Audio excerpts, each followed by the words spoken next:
Interview.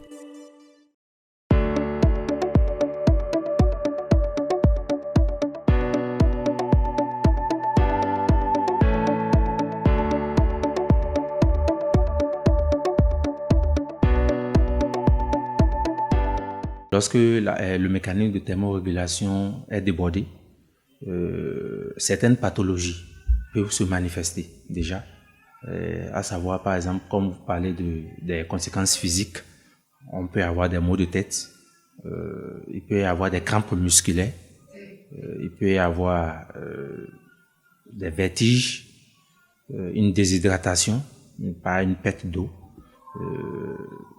nervosité, tout ce qui va avec. Ça peut même évoluer jusqu'au décès. Il y a aussi des irritations cutanées par le grattage du corps, puisque quand on transpire trop, la transpiration peut entraîner des grattages du corps, irritation cutanée, gonflement des jambes, des membres. Voilà un peu les conséquences physiques de la chaleur sur le corps.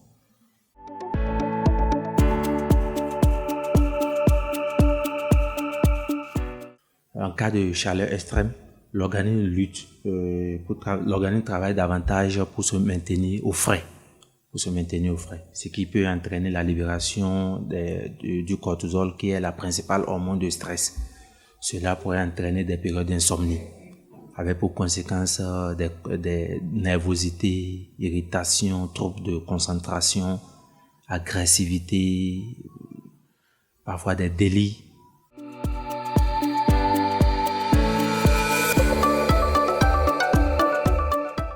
C'est surtout les symptômes de la déshydratation, je dirais même les signes de la déshydratation. C'est très important pour une personne déshydratée. C'est vrai que pendant la période de chaleur, nous avons une diminution de la soif. Mais pour quelqu'un qui ne connaît pas dire qu'il a soif, il est important de vérifier cette période. Il est important de veiller sur ça. Également, des crampes musculaires. Ce sont les signes de la déshydratation. Lorsque vous lui posez une question, au lieu de vous répondre, la personne est sûre, dans un état normal, peut répondre clairement à la question. Si c'est pendant la période de chaleur, vous voyez que la réponse est en inadéquation avec la réponse, il faut commencer par se poser la question si cette personne ne développe pas déjà une confusion. Donc voilà, ce sont les signes de déshydratation que nous devons surveiller.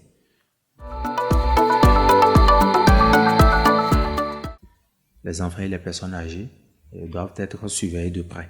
Et également, il faut surveiller des femmes enceintes. Également des personnes vivant avec des pathologies chroniques, comme les asthmatiques. Les personnes ayant une bronchopneumopathie chronique constitutive, c'est une infection pulmonaire. Également des personnes vivant avec des pathologies psychologiques comme une schizophrénie.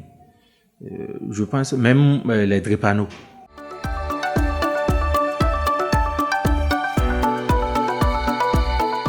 Il est d'abord important de noter que la période de chaleur entraîne une déshydratation, une fuite d'eau par les transpirations, une sueur intense, d'où l'importance de boire d'eau fréquemment. On conseille habituellement 1,5 à 2 litres d'eau par jour. D'éviter des périodes d'activité physique qui pourraient nous faire perdre beaucoup d'eau, également de l'énergie, d'éviter l'alcool, de manger sain, de s'isoler de l'endroit qui pourrait nous faire transpirer et de rester dans un endroit un peu frais, de s'hydrater par la prise de bains fréquents. 3 fois au moins pour maintenir un peu la peau fraîche. Interview.